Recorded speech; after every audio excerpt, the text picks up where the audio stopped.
The art of selective listening. How to be able to understand your grandparents and your parents' teachings without getting offended and being stuck on the points which are a little bit controversial and understanding the crux of what they are saying and trying to convey. बेटा, हमारे time पे ऐसा नहीं होता था. हमारे ज़माने में तो तुम्हें ये सब समझ नहीं आएगा अभी, बाद में पता चलेगा.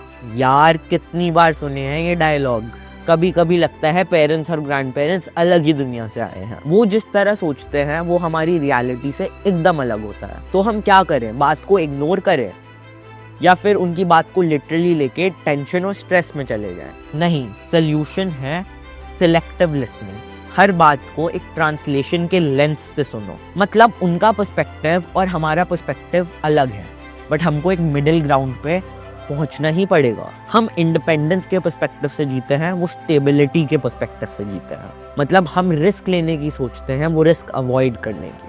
हम नए तरीके ढूंढते हैं, वो वही पुराने तरीके आजमाने के लिए सजेस्ट करते हैं. बट जब ये गैप बड़ा हो जाता है, हम फ्रस्ट्रेट हो जाते हैं और इग्नोर करने लगते हैं उनकी ऐसी बातों को जो एक्चुअली हमारे लिए लाइफ चेंजिंग हो सकती है. पर तुमको इसलिए स्मार्ट बनना है. एक तीसरा तरीका फॉलो करना है, सिलेक्टिव लिसनिंग का. एक बहुत अच्छी ट्रिक बताता हूँ. अपने एल्डर्स की बात एक लेंथ से सुनो.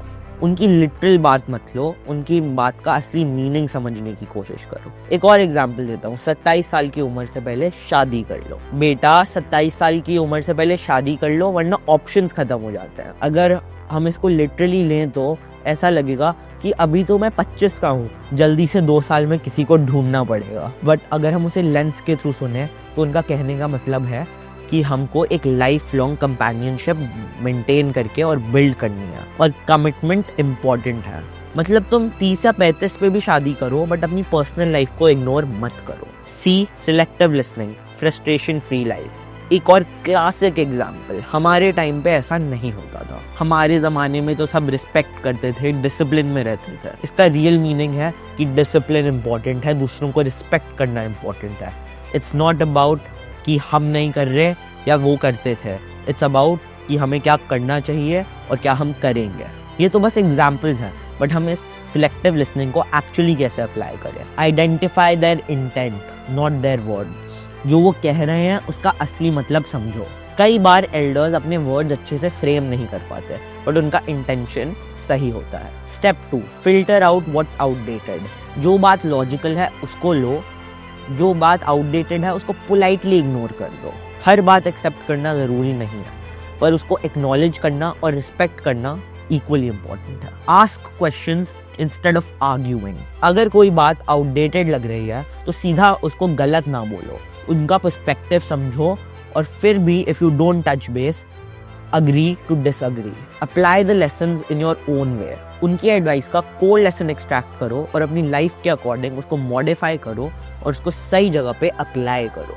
ये नहीं कि उनका पूरा ओपिनियन 100% रिजेक्ट कर दो या फिर पूरी तरीके से एक्सेप्ट कर लो. देखो, एल्डर्स की बातें सुनना कभी कभी अनोइंग और फ्रस्ट्रेटिंग हो सकता है, पर अगर हम स्मार्टली उनके लेसन्स को एक्सट्रैक्ट करें उनके लेसन्स में से, तो हमें समझ आएगा कि कैसे हम अपनी लाइफ में ग्रो कर सकते हैं without losing our sanity. So next time आपके अंकल या दादाजी आपको एडवाइस दें तो उसे सुनो और रिएक्ट मत करो, पर डिकोड करो. और मुझे कमेंट्स में बताना यार, मैं भी उनके एडवाइस को फिल्टर कर लूँगा. So don't forget to comment, like, share and subscribe. See you in the next one.